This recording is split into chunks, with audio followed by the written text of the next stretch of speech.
لله الحمد لله وكفى وسلام على عباده الذين اصطفى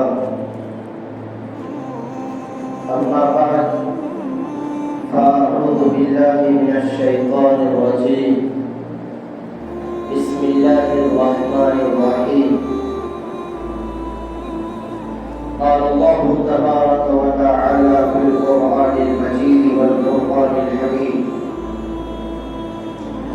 ضرب الله مثلا عبدا مملوكا لا يقدر على شيء ومن رزقناه منا رزقا حسنا فهو ينفق منه سرا وجهرا هل يستوون الحمد لله بل أكثرهم لا يعلمون صدق الله العظيم فقد قيل حب الوطن من الإيمان اللهم صل على سيدنا محمد في أول وأوسط وآخر كلامنا میرے نہایت محترم بزرگوں عزیزوں اور نوجوان ساتھیوں، قرآن و حدیث کی روشنی میں جو بات عرض کرنی ہے وہ ہے ہندوستان کی آزادی میں مسلمانوں کا کردار، خصوصاً علماء کرام کا کردار ہے۔ محترم و مکرم حضرات، انسان اصلاً اور فطرت آزاد ہے۔ اللہ رب العزت نے انسان کو جب پیدا کیا تو آزاد پیدا کیا۔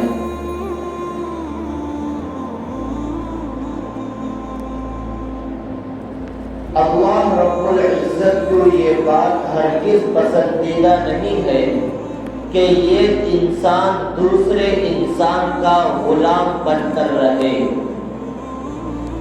دوسرے کی غلامی کرے، یہ اللہ رب العزت کو بالکل پسند نہیں ہے۔ انسان اور مسلمان اگر کسی کی غلامی کرے تو وہ صرف اور صرف اللہ رب العزت کی غلامی کرے۔ دوسروں کی غلامی کرنا شریعت مطہرہ میں ناپسندیدہ ہے، شریعت میں مذموم چیز ہے دوسروں کی غلامی کرنا۔ اسی لیے بہت سارے شریعت کے مسئلوں میں پہلے جو دور چلا تھا، نبی پاک صلی اللہ علیہ وسلم کا دور، صحابہ کا دور، اس وقت انسانوں کو خریدا اور بیچا جا رہا تھا۔ اس وقت غلام اور باندی ہوا کرتے تھے۔ تو شریعت مطہرہ نے، اللہ رب العزت نے اور نبی پاک صلی اللہ علیہ وسلم نے اس غلامی کو ختم کرنے کے لیے بہت ساری چیزوں میں کفارے کے طور پر غلام کو آزاد کرنے کے لیے مسئلہ بتایا ہے۔ بہت ساری چیزوں میں کہ غلام کو آزاد کرو، اگر کوئی نیت مان لیا اور اس کو مکمل نہیں کیا تو مسکینوں کو کھانا کھلاؤ، غریبوں کو کپڑا پہناؤ، یا نہیں تو غلاموں کو آزاد کرو، غلاموں کو آزاد کرو۔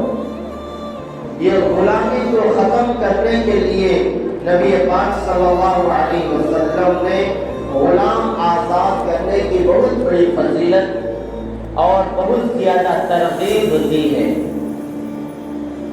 اور انسانوں میں ایک زمانے تک غلامی کا سلسلہ چلا ہے، اور یہ جو آج ہم اور آپ آزادی کی جو سانسیں لے رہے ہیں، یہ یوں ہی آزادی ہمیں تحفے میں نہیں ملی ہے۔ اس آزادی کے پیچھے ہمارے مسلمانوں کا، علماء کرام کا بہت بڑا مجاہدانہ کردار رہا ہے۔ علماء کرام کی بے شمار قربانیاں، مسلمانوں کی بے شمار قربانیاں اپنی جانوں کا نذرانہ پیش کر کر بچوں کو یتیم اور بیویوں کو بیوہ بنا کر ہاتھوں میں ہتھکڑیاں اور پاؤں میں بیڑیاں پہن کر اور پھانسی کے پھندوں کو چومتے ہوئے جب اپنی جانوں کا نذرانہ پیش کیے تب جا کر ہمارا یہ ہندوستان آزاد ہوا ہے۔ آزادی یوں ہی ہمیں تحفے میں نہیں ملی ہے، اور ہمارا ہندوستان غلام کیسے بنا؟ تو انگریز جو اس دھرتی کی ناپاک چیز ہے، ناپاک مخلوق ہے، جب وہ ہندوستان میں آیا تو تجارت کی غرض سے آیا کہ ہم تجارت کریں گے، بزنس کریں گے۔ ایسٹ انڈیا کمپنی کے نام سے آیا۔ آنے کے بعد آہستہ آہستہ رفتہ رفتہ پورے بر صغیر کو اور خاص کر مسلمانوں کو اپنے غلامی کی زنجیروں میں جکڑ لیا۔ رفتہ رفتہ ہر ملک کو اپنے قبضے میں لیتا گیا اور اس کے اوپر خلافت کرتا گیا اور مسلمانوں کو زنجیروں کی غلامی میں جکڑتا گیا۔ تو اس وقت آہستہ آہستہ پورے بر صغیر کے اوپر جب انگریز نے قبضہ کر لیا تو حضرت شاہ ولی اللہ محدث دہلوی رحمۃ اللہ علیہ کے گھر میں شاہ عبد العزیز محدث دہلوی رحمۃ اللہ علیہ پیدا ہوتے ہیں۔ پیدا ہونے کے بعد ہندوستان کے اندر جو جہاد کا فتویٰ جاری کیا اور کہا کہ ہندوستان دارالحرب ہے، ہر مسلمان کو، ہر کلمہ پڑھنے والوں کے اوپر جہاد انگریزوں کے خلاف فرض ہو چکا ہے، اور انگریزوں کی فوج میں بھرتی ہونا حرام ہے، حرام ہے، حرام ہے۔ یہ جو فتویٰ جاری کیا ہندوستان میں سب سے پہلے وہ شاہ عبد العزیز محدث دہلوی رحمۃ اللہ علیہ نے فتویٰ جاری کیا۔ اسی فتوے کی روشنی میں ہمارے بڑے بڑے علماء کرام تلواریں لے کر میدانوں میں آ چکے، اس کے بعد اپنی جانوں کا نذرانہ پیش کیے۔ ہندوستان میں جب انگریز نے ہندوستان کو قبضہ کرنا شروع کیا اور غلام بنانا شروع کیا تو میرے بھائیوں، حضرت مولانا حسین احمد مدنی رحمۃ اللہ علیہ اپنے مکتوبات اور ملفوظات میں لکھتے ہیں کہ جو بالغ نظری سے اور دور اندیشی سے یہ انگریزوں کا جو ناپاک منصوبہ ہے اس کو سمجھنے والا سب سے پہلے ہندوستان میں سلطان ٹیپو شہید رحمت اللہ علیہ تھے۔ آزادی کی تاریخ اور جنگ آزادی کی تاریخ حضرت سلطان ٹیپو شہید رحمت اللہ علیہ کے تذکرے کے بغیر کبھی بھی مکمل نہیں ہوگی۔ وہ مرد مجاہد تھا، وہ شیر ہندوستان تھا، اور انگریزوں کے ناپاک منصوبے کو بہت پہلے سمجھ چکا تھا کہ اگر ہم ایک منظم طریقے سے پورے مسلمان اور پورے متحدہ تنظیمیں یہ ہو کر انگریزوں کے خلاف نہیں لڑیں گے تو آگے آنے والا دور بہت ہی خطرناک دور ہوگا۔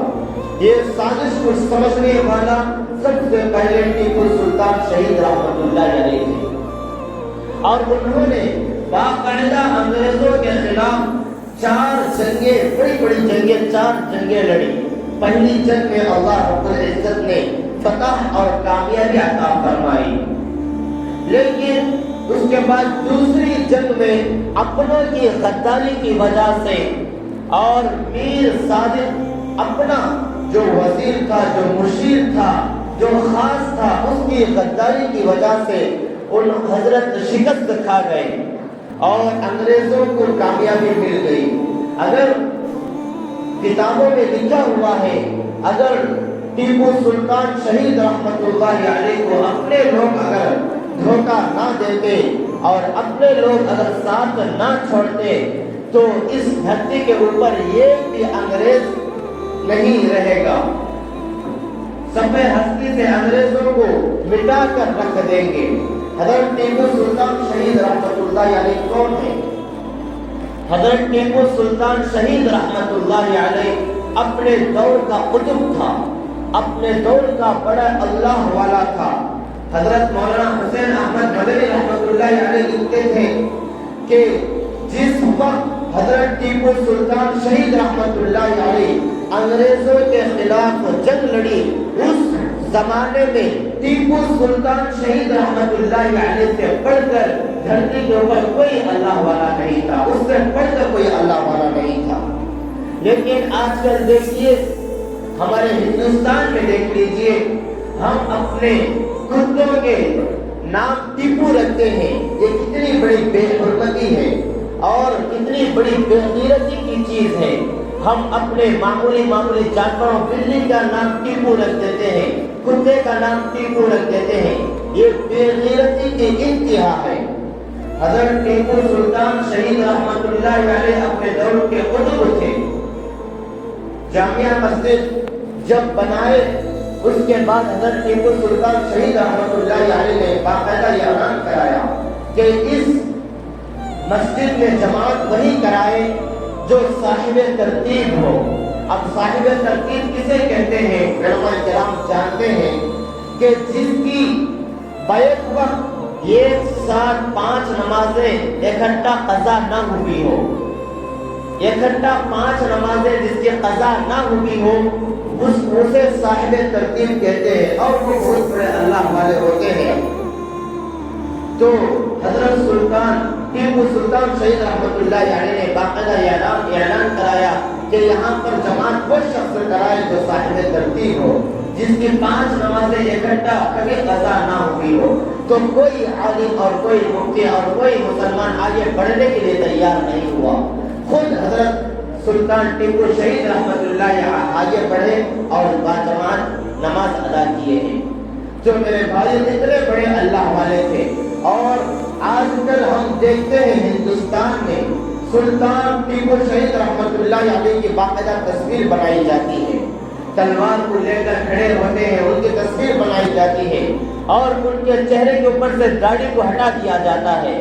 میرے بھائیوں، حضرت ٹیپو سلطان شہید رحمت اللہ علیہ کی تاریخ آپ پڑھ کر دیکھیے، اپنی پوری زندگی میں کبھی بھی داڑھی نہیں منڈوائی، پوری زندگی میں اپنی داڑھی کے اوپر اس طرح نہیں چلایا. لیکن آج جو بے غیرت قوم ہے اور ٹیپو سلطان شہید رحمت اللہ علیہ کی تاریخ کو مسخ کرنا چاہتی ہے، ان کے نام کو اور علماء کرام اور ان کے جو آزادانہ اور مجاہدانہ جو کردار تھا ہندوستان کو آزاد کرانے میں، اس کو جو چھپانا چاہتی ہے، یہ قوم یہ ساری چیزیں کرتی ہے. کہ ٹیپو سلطان عالم نہیں تھا، ٹیپو سلطان علماء سے محبت رکھنے والا نہیں تھا. یہ بے غیرت قوم یہ اس طرح کی حرکتیں کر رہی ہے. تو میرے بھائیوں، حضرت ٹیپو سلطان شہید رحمت اللہ علیہ آخرکار اپنوں کی غداری کی وجہ سے اور اچانک حملے کی وجہ سے جاں بحق ہو گئے. اور ان کی ایک تاریخی جملہ مشہور ہے کہ انہوں نے لڑائی کے وقت کہا تھا کہ شیر کی ایک دن کی زندگی گیدڑ کی 100 سالہ زندگی سے بہتر ہے. گیدڑ کی 100 سالہ زندگی سے شیر کی ایک دن کی زندگی بہتر ہے.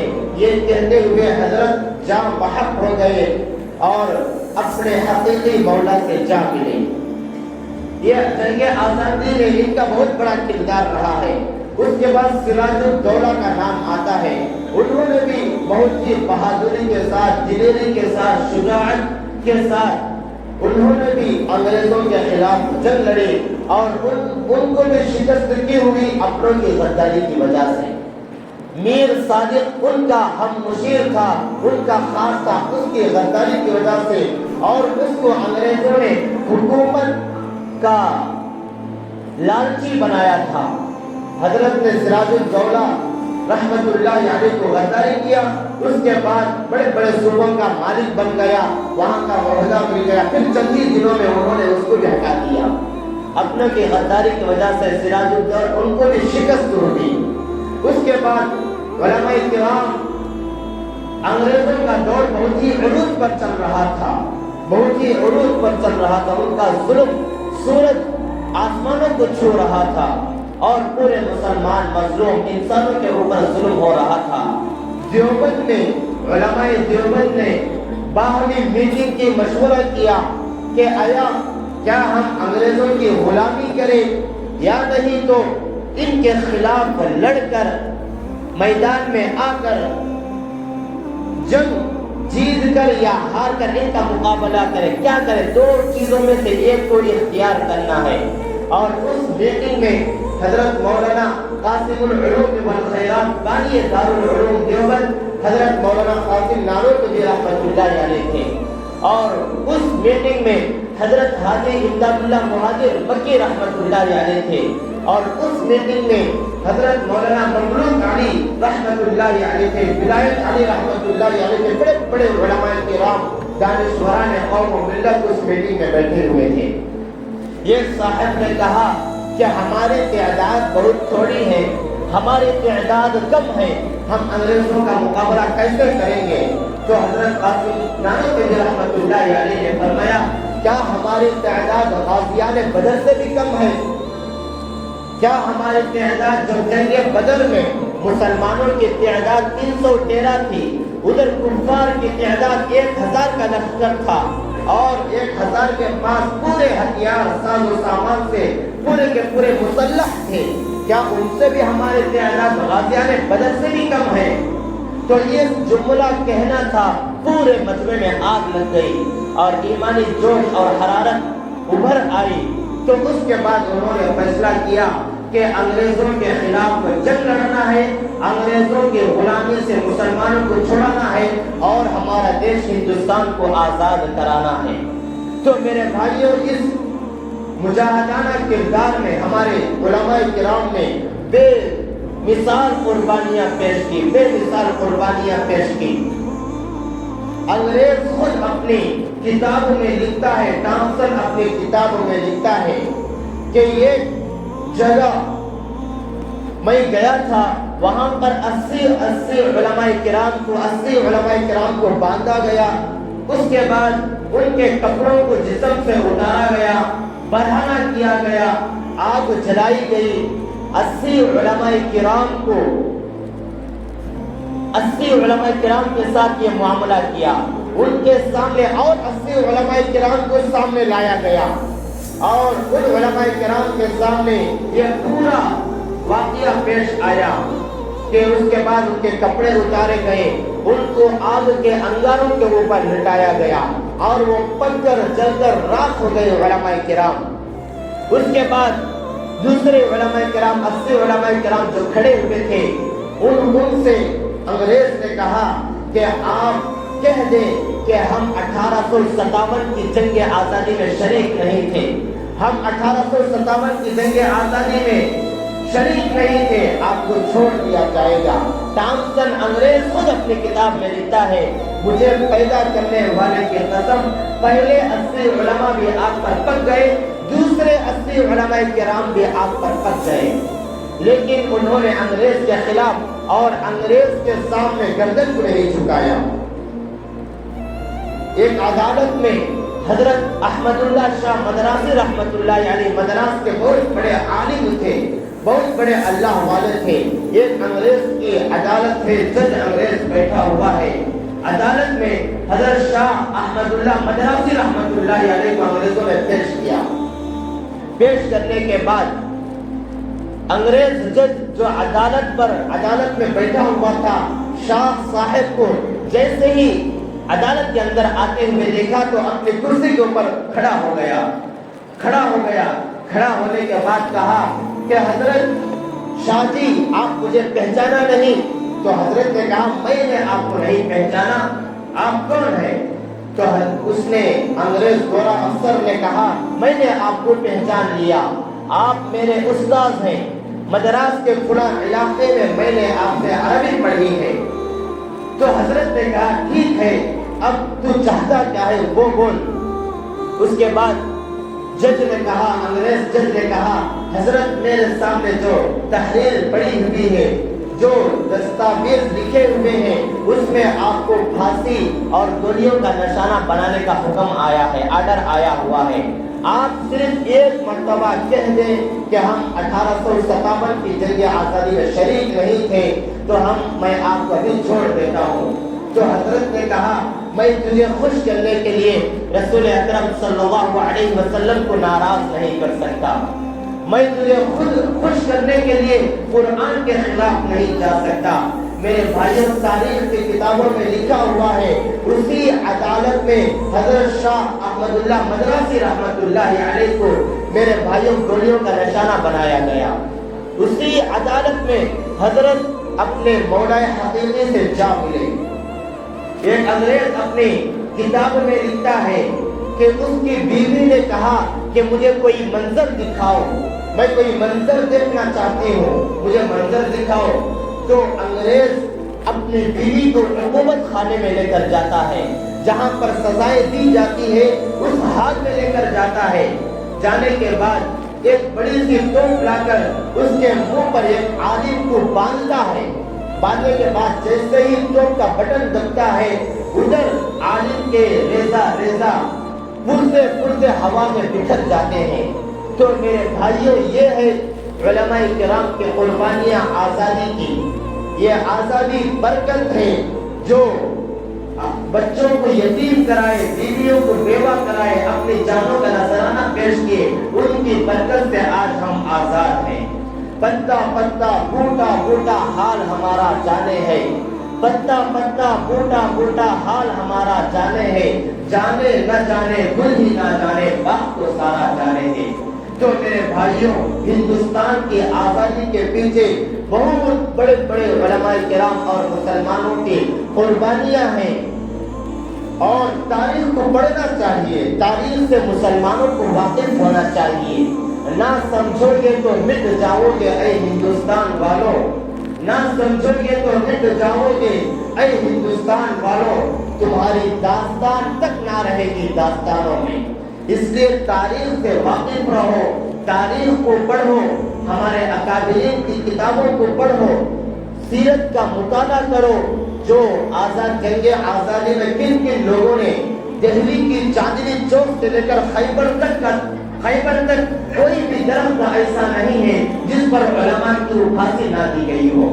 ہمارا شہر رائچوٹی میں مجاہد آزادی، فخر رائچوٹی، شان رائچوٹی حضرت مولانا سید شاہ صبغت اللہ بختیاری رحمت اللہ علیہ حضرت یہیں پر پیدا ہوئے ہیں۔ حضرت بھی جنگ آزادی میں حضرت کا بہت بڑا کردار رہا ہے۔ حضرت جنگ آزادی کے موقع پر دہلی کی جامعہ مسجد میں پولیسوں نے گرفتار کیا، اٹک جیل میں حضرت کو قید بند کر دیا گیا، قید خانے میں ڈال دیا گیا۔ اس وقت کی بات ہے، اٹک جیل میں، اب وہ حصہ پاکستان میں آتا ہے۔